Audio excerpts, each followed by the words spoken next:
हम लोग जैसे कि रामधारी सिंह दिनकर जी का जीवन परिचय देखेंगे। मैं आप लोग को ज़्यादा ज्ञान नहीं इसमें दूंगा, मैं आप लोग को बताऊंगा। मुश्किल से 5 मिनट की वीडियो होगा, आप लोग वीडियो को कंप्लीट देख लीजिएगा।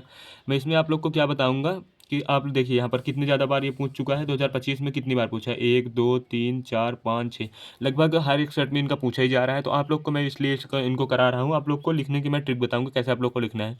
सबसे पहले आप लोग को एक संक्षिप्त वो बनाना है कि इनका लिखना होगा संक्षिप्त जीवन परिचय। कॉपी में एक ऐसे डिब्बा के टाइप में आप लोग ऐसे बनाएंगे। मैं आप लोग को यहाँ पर बना के दिखा दे रहा हूँ कैसे बनाना है आप लोग को। जैसे कि यहाँ पर है, आप लोग को एक ऐसे डिब्बा बनाना होगा साइड में, बिल्कुल कॉपी के साइड में। मैं यहाँ पर बना दिया हूँ आप लोग को। बिल्कुल आपको कॉपी यहाँ पर लिखना होगा संक्षिप्त परिचय, इनका संक्षिप्त परिचय जैसे आप लोग लिखें।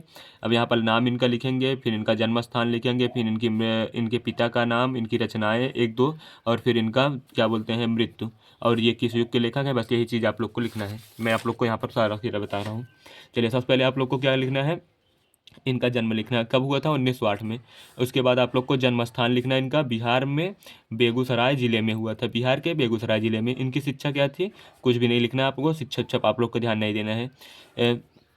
अगर आप लोग लिखना चाहें तो लिख दीजिएगा भागलपुर विश्वविद्यालय। और इनकी अमृत इनकी रचनाएं क्या थी, संस्कृत के 4 अध्याय के लेखक, हमारी संस्कृति एकता, मिर्चा, चित्तौड़ का साग, धूप छाँव, रेणुका, हुंस्कार।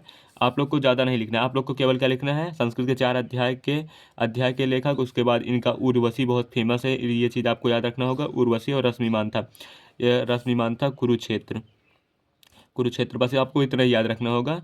और धूप और धुएं कभी कभी पूछता है, धूप और धुएं के लेखक कौन है। तो आप लोग को जितना मैंने बताया ये आप लोग कर लेंगे तो आपको जो 1 नंबर बहुविकल्पी प्रश्न भी आता है वो भी गलत नहीं होगा। और अब इसके बाद इनकी मृत्यु लिखना है, जैसे कि मैंने बताया कितना आप लिखने लिख लिया है। अब इनके हम लोग जीवन परिचय में देखते हैं कि हम लोग को लिखना कैसे है। चलिए, जीवन परिचय। अच्छा, रामधारी सिंह दिनकर का जन्म बिहार के बेगूसराय जिले के समरिया ग्राम में एक साधारण किसान परिवार में 1908 ईस्वी में हुआ था।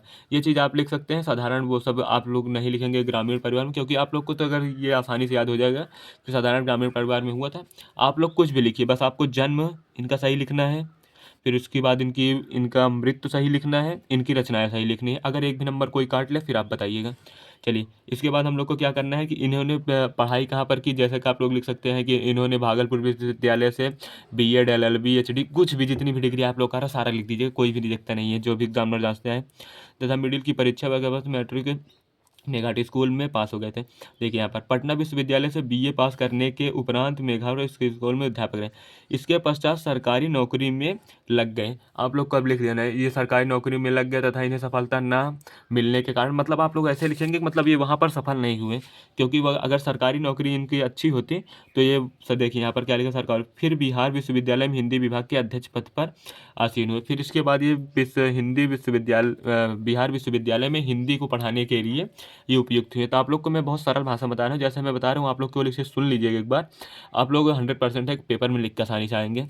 फिर लिखना है कि ये 1952 में प्रसारित सांसद के सदस्य निर्वाचित हुए थे। ये चीज़ आपको याद रख लेने को, थोड़ा सा लिख देंगे तो आप लोग का थोड़ा सा इम्पैक्ट उसमें बढ़ जाएगा। कुछ समय के पश्चात भागलपुर विश्वविद्यालय से उपकुलपति भी रहे थे। आप लोग को भागलपुर विश्वविद्यालय में ऐसे करके इनको लिख देना कि कुछ समय तक उपकुलपति रहे थे, कुछ समय तक मुंशी रहे थे, कुछ समय तक ये प्रधानाचार्य बन गए थे, कुछ समय तक इन्होंने हिंदी पढ़ाया था, कुछ समय तक इन्होंने कुछ भी पढ़ाया था। बीच में आप कुछ भी लिख सकते हैं, कुछ भी गाथा, जो भी आपको, बस इससे थोड़ा सा रिलेटेड लिखिएगा, क्योंकि एग्जामिनर पढ़ेगा। अगर कभी पढ़ता तो वैसे है नहीं, अगर पढ़ लेगा भी कभी तो आप लोग का नंबर ना काटे। फिर आप लोग को लिखा है तदंतर भारत सरकार के गृह विभाग में ही सलाहकार के रूप में सेवा की।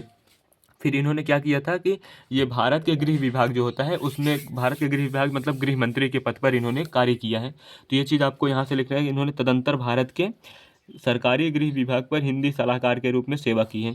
1972 में इन्हें ज्ञानपीठ, ये चीज़ आपको याद रखनी है कि इन्हें ज्ञानपीठ पुरस्कार कब मिला था। ये प्रश्न आपसे डायरेक्ट भी पूछ सकते हैं कि इन्हें ज्ञानपीठ पुरस्कार कब मिला था और किस पर मिला था। उर्वशी नामक काव्य के जिस पर 1 लाख रुपए का ज्ञानपीठ पुरस्कार दिया जाता है। ये चीज़ जो मैंने अभी लाइन की है ये आपको याद रख लेनी है, क्योंकि दोस्तों अगर आप अगर कुछ भी नहीं लिखेंगे तो ये जैसे कि यहाँ 1972 में इन्हें कब मिला था, तो ये 1 नंबर प्रश्न में पूछ सकता है कि रामधारी सिंह दिनकर को ज्ञानपीठ पुरस्कार कब मिला था और किस रचना के लिए मिला था। ये तो 100% ही पूछता है। उर्वशी, इनकी रचना उर्वशी तो आप लोग को भूलना ही नहीं है। उर्वशी आप लोग को 100% याद होना चाहिए। अगर उर्वशी आप भूल गए समझ लीजिए आप इनके बारे में कुछ भी नहीं जानते हैं, क्योंकि इन्होंने जितनी भी इनको श्रेष्ठता मिली है ना उर्वशी के लिए ही मिला है, क्योंकि इन्होंने उर्वशी को बहुत ही अच्छे से डिजाइन किया है, मतलब उसमें लिखा है। भागलपुर विश्वविद्यालय में इन्होंने डीएलएड की, ये सब छोड़िए आप लोग। अब लिखिएगा इन्होंने 1959 में भारत में इन्हें पद्म भूषण मिला था। इन्हें पद्म भूषण कब मिला था? 1959 में इन्हें भारत सरकार ने पद्म भूषण दिया था। ये आप लोग डेट नहीं याद रखेंगे फिर भी चल जाएगा, लेकिन आप लोग को याद करना क्या है कि इन्होंने भारत सरकार ने इन्हें, चलिए दोस्तों, जैसे कि मैंने बताया था कि 1959 में भारत सरकार ने इन्हें पद्म विभूषण की उपाधि से अलंकृत किया था। ये आप लोग को याद रखना है, क्योंकि इसमें पद्म विभूषण जो है ना वो बहुत ही प्रचलित है। तो आप लोग को पद्म विभूषण है और इनको 1972 में ज्ञानपीठ पुरस्कार मिला था। क्योंकि आपको इनके बारे में 2 चीज़ें याद रखनी है बस, और मैं ज़्यादा आपको याद लिखने के नहीं कर रहा हूँ। आप लोग बीच में कुछ भी लिख सकते हैं, अगर कोई भी नंबर काट दिया फिर बताइएगा।